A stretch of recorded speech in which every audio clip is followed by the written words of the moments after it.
नमस्कार, मैं चुनचुन कुमार। आप देख रहे हैं झारखंड न्यूज। संध्या समाचार में आपका स्वागत है। चलिए जानते हैं आज की पहली और बड़ी खबर। रांची से दुमका पहुंचा नाबालिग का शव, आक्रोशित लोग उतरे सड़क पर, प्रशासन ने लगाया धारा 144। दुमका में एक तरफा प्यार में एक युवक द्वारा नाबालिग लड़की के ऊपर पेट्रोल छिड़ककर जलाने के मामले में गंभीर रूप से घायल युवती की मौत रविवार को रांची के रिम्स में हो गया। युवती की मौत की जानकारी मिलते ही लोगों का गुस्सा फूट पड़ा। लोगों ने दुकानों को बंद कराया, वहीं टावर चौक भी जाम कर दिया। लोगों के गुस्सों को देखते हुए पुलिस प्रशासन ने क्षेत्र में शांति बनाए रखने के उद्देश्य से धारा 144 लगा दिया। वहीं रविवार की रात नाबालिग का शव जरुआडीह गांव पहुंचा। इधर नाबालिग की मौत के बाद घटना के विरोध में विभिन्न संगठनों द्वारा दुमका में प्रदर्शन और तेज होने की आशंकाओं के मद्देनजर जिला प्रशासन ने अगले आदेश तक प्रदत्त शक्तियों का उपयोग करते हुए दंड प्रक्रिया संहिता की धारा 144 के तहत निषेधाज्ञा लागू कर दी है। इस निषेधाज्ञा के तहत 5 व्यक्ति या उससे अधिक व्यक्तियों का जमावड़ा पूर्णतः निषेध रहेगा। झारखंड में सियासी संकट, फैसला सुनाए राज्यपाल, हम 24 घंटे में देंगे जवाब। बसंत सोरेन पर आज सुनवाई करेगा चुनाव आयोग।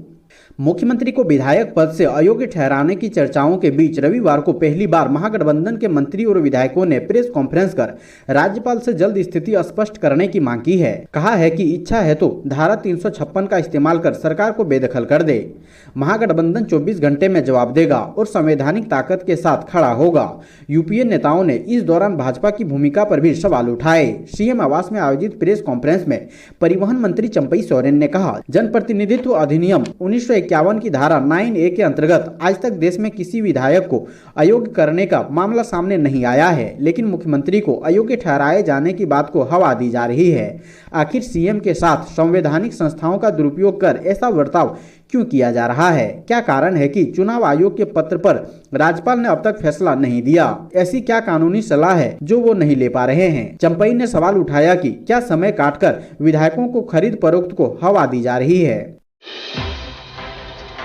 झारखंड में जारी सियासी हलचल के बीच हेमंत सोरेन ने विधायकों को चाय पर बुलाया। झारखंड का सियासी तापमान बढ़ा हुआ है। सत्ता पक्ष अपने विधायकों को एकजुट करने की पूरी कोशिश कर रहा है। इसी कड़ी में सीएम आवास में यूपीए विधायकों को चाय की पार्टी के लिए बुलाया गया। हालांकि झारखंड में जो खबर चल रही थी सभी विधायक रविवार को नेतरहाट घूमने जाएंगे, लेकिन वैसा हुआ नहीं। विधायक रांची में ही रहे। इस बैठक में सोमवार के फैसले को लेकर चर्चा हो रही है। सूत्रों से जो जानकारी मिली है उसके मुताबिक सोमवार को मुख्यमंत्री से जुड़े ऑफिस ऑफ प्रॉफिट मामले के पत्र को सार्वजनिक किया जा सकता है। खैर, अभी तक इसकी आधिकारिक जानकारी नहीं दी गई है। यूपीए की बैठक हुई खत्म, बन्ना गुप्ता ने कहा, दम है तो राष्ट्रपति शासन लागू करें। झारखंड में 3 दिन से सियासी संकट जारी है। जिस तरीके से कल सीएम आवास में यूपीए के सभी विधायकों को 3 लग्जरी बस में बैठकर छत्तीसगढ़ ले जाया गया। शनिवार दोपहर मुख्यमंत्री आवास के सभी विधायक सीधे खुट्टी के लतरातू डैम पहुंचे थे। यहाँ पर सभी विधायकों ने मुख्यमंत्री के साथ डैम में नौका विहार किया। नौका विहार के बाद सभी विधायक डैम के गेस्ट हाउस में ठहरे, जहाँ मटन पार्टी हुई, जिसको लेकर कई सवाल उठाए गए। जहां बीजेपी ने हमला करते हुए कहा कि जनता की उन्हें कोई फिक्र ही नहीं है, इसलिए तो पिकनिक मना रहे हैं। इसी बीच यूपीए की बैठक हुई। बैठक के बाद राज्य के हेल्थ मिनिस्टर बन्ना गुप्ता ने कहा, राज्यपाल में दम है तो राष्ट्रपति शासन लागू करे, हम हर फैसले के लिए तैयार हैं। बन्ना गुप्ता ने कहा कि मामले को लटकाया जा रहा है ताकि भाजपा को हॉर्स ट्रेडिंग करने का मौका मिल जाए। ऐसा उन्होंने अन्य राज्यों में किया है, ये झारखंड में भी करना चाहते हैं।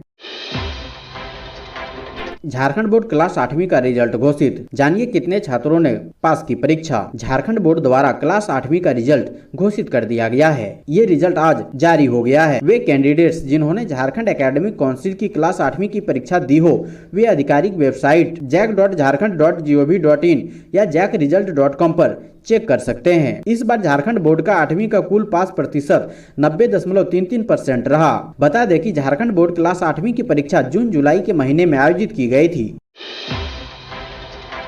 बिहार झारखंड की सीमा पर माओवादियों में भगदड़, नक्सलियों के खिलाफ चलाया जा रहा अभियान। प्रतिबंधित नक्सली संगठन भाकपा माओवादी छगरबंधा से झारखंड बिहार सीमावर्ती इलाके में अपनी गतिविधि का संचालन करते थे, लेकिन पिछले 1.5 महीने में माओवादियों को बड़ा नुकसान हुआ है। माओवादियों के टॉप कमांडर संदीप यादव की बीमारी से मौत हो चुकी है, जबकि छगरबंधा के इलाके में सुरक्षा बलों का कब्जा हो गया है। संदीप की मौत के बाद छगरबंदा के इलाके में भगदड़ मची हुई है। इसका खुलासा गिरफ्तार माओवादी रविंद्र मेहता ने किया है। 5 लाख रुपए के इनामी माओवादी रविंद्र मेहता उर्फ छोटा व्यास को गढ़वा पुलिस ने गिरफ्तार किया है। रविंद्र मेहता उर्फ छोटा व्यास ने पूछताछ के दौरान सुरक्षा एजेंसियों को कई बड़ी जानकारी दी है। उसने पुलिस को बताया कि छगरबंदा के इलाके में माओवादी संदीप की मौत के बाद मध्य जोन में किसी भी कमांडर को एक दूसरे पर विश्वास नहीं है।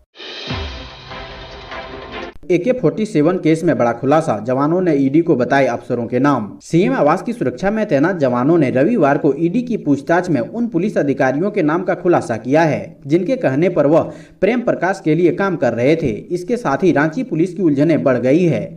वहीं 2 दिनों की पूछताछ के बाद अमित अग्रवाल से ईडी ने कुछ दस्तावेज मांगे हैं। दस्तावेज जुटाने के बाद फिर से पूछताछ के लिए हाजिर होना होगा। वहीं प्रेम प्रकाश का अवैध माइनिंग मामले में बयान दर्ज किया गया। प्रेम प्रकाश के घर से 2 AK-47 मिलने के बाद ईडी ने रांची के सर्जेंट मेजर से पूछताछ की थी। इसके बाद ईडी ने आरोपी जवान श्यामल होरो व मुकेश को 27 अगस्त को हाजिर होने का निर्देश दिया था। बीमार होने की बात कहकर दोनों हाजिर नहीं हुए। 28 को दोपहर 2 बजे दोनों जवान ईडी कार्यालय पहुंचे। जवानों को बताया गया कि सर्जेंट मेजर ने इस पूरे प्रकरण में सारी गलती उन्हीं लोगों की बताई है। जवानों ने सर्जेंट मेजर की बात को गलत बताया।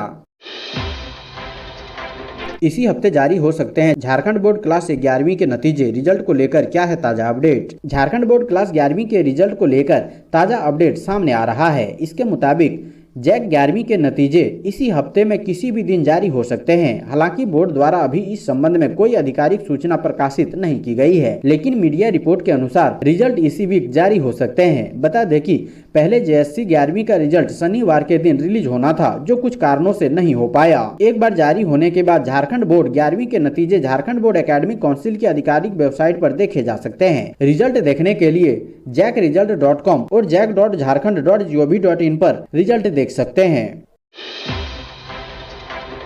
जमशेदपुर में कहीं बन रहा दक्षिण भारत का मंदिर तो कहीं बन रहा केदारनाथ धाम। शहर के विभिन्न स्थानों पर गणेश उत्सव की तैयारियां जोरों पर है। विभिन्न स्थानों पर पंडालों का निर्माण अंतिम चरण में है। मूर्तियों को अंतिम रूप दे दिया गया तथा इन गणेश मूर्तियों को आयोजन समिति के सदस्य पंडालों में ले जाते भी दिखे गए। कोरोना के पिछले 2 वर्षों बाद गणेशोत्सव का आयोजन हो रहा है। इस कारण इसमें उत्साह देखा जा रहा है। बर्मा माइंस व कदमा गणेश पूजा मैदान में मेला की भी तैयारी जोरों पर है। श्री बाल गणपति विलास कदमा द्वारा 60 फीट भव्य पूजा पंडाल बनाया जा रहा है। बताया जा रहा है यह पंडाल दक्षिण भारत एक देवी मंदिर का प्रारूप है। इसकी कुल लागत 6 लाख रुपया है। यहाँ 10 फीट ऊंची भगवान गजानन की प्रतिमा बैठाई जाएगी।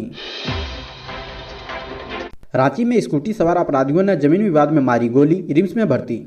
रांची के सदर थाना क्षेत्र के चेसायर होम रोड में रविवार की देर रात करीब 11:15 बजे के आसपास जितेंद्र मोतो नामक व्यक्ति को गोली मारी गई है। उन्हें स्थानीय लोगों ने रिम्स में भर्ती करवाया है। गोली उनकी बाह में लगी है। घटना के संबंध में जानकारी मिलने के बाद मौके पर सदर थाना की टीम पहुंचकर जांच शुरू की। इधर जितेंद्र मोतो खतरे से बाहर बताए जा रहे हैं। जितेंद्र मोतो ने पुलिस को बताया वो रिम्स की तरफ से चेसायर होम रोड स्थित अपने घर बाइक से जा रहे थे। बरियातू कब्रिस्तान के पास शेष स्कूटी सवार 2 लोगों ने उनका पीछा किया। जैसे ही वो चेसायर होम रोड स्थित अपनी गली में घुसे, स्कूटी सवार बदमाशों ने उनके ऊपर गोली चला दी। जानकारी के अनुसार जितेंद्र मोतो ने रिम्स में पुलिस की पूछताछ में कहा कि उनका छोटा नागपुर स्कूल वाले से जमीन का काफी दिनों से विवाद चल रहा है। उन्होंने घटना के पीछे कुछ लोगों पर आशंका जाहिर की है। झारखंड में किसानों की बढ़ रही है आय, संवर रही जिंदगी। झारखंड सरकार की ओर से मनरेगा के तहत किसानों के हित में चल रहे विरसा हरित ग्राम योजना का लाभ बड़ी तादाद में गरीब नागरिकों को मिल रहा है। इस योजना का लक्ष्य किसानों को आर्थिक तौर पर मजबूत बनाकर प्रदेश में फलदार पौधों की संख्या में बढ़ोतरी करना है। विरसा हरित ग्राम योजना के तहत राज्य में कुल 5 करोड़ पौधे लगाए जाने का लक्ष्य निर्धारित किया गया है। इस योजना के तहत राज्य में पौधे लगाने के लिए 1400 एकड़ भूमि निर्धारित की गई है, जो कि बेकार पड़ी रहती थी। इस योजना के तहत गरीब किसान परिवारों को पौधे लगाने और उन्हें संरक्षित रखने का ठेका दे दिया जाता है। झारखंड की हेमंत सोरेन सरकार की ओर से मनरेगा योजना के तहत चलाई जा रही विरसा हरित ग्राम योजना की वजह से न सिर्फ राज्य में हरियाली बढ़ रही है, बल्कि किसानों को आमदनी के रूप में एक मोटी रकम भी सुनिश्चित की जा रही है। अंकिता हत्याकांड, वोट बैंक के लिए कितना नीचे गिरेगी झारखंड सरकार? बीजेपी के निशाने पर आए हेमंत सोरेन। झारखंड के दुमका में मंगलवार सुबह पेट्रोल डालकर जलाई गई अंकिता ने रविवार को इलाज के दौरान दम तोड़ दिया। वहीं लड़की के मौत के मामले में अब सियासत तेज हो गई है। हेमंत सरकार विपक्ष के निशाने पर आ गए हैं। झारखंड बीजेपी के अध्यक्ष राज्यसभा सांसद दीपक प्रकाश ने अंकिता का एक वीडियो ट्वीट कर शेयर करते हुए लिखा, आप खुद सुनिए झारखंड की बेटी अंकिता की आप बीती, रूह कांप जाएगी। लेकिन हेमंत सोरेन की चुप्पी टूटने का नाम ही नहीं ले रही। आखिर वोट बैंक के लिए कितना नीचे गिरेगी ये सरकार। वहीं घटना को लेकर दुमका के लोगों में काफी आक्रोश है। हिंदू संगठनों ने विरोध मार्च और बंदी का ऐलान किया है। साथ ही आरोपी शाहरुख को फांसी की सजा देने की मांग की गई है। धनबाद में वज्रपात से युवक की मौत, 8 झुलसे।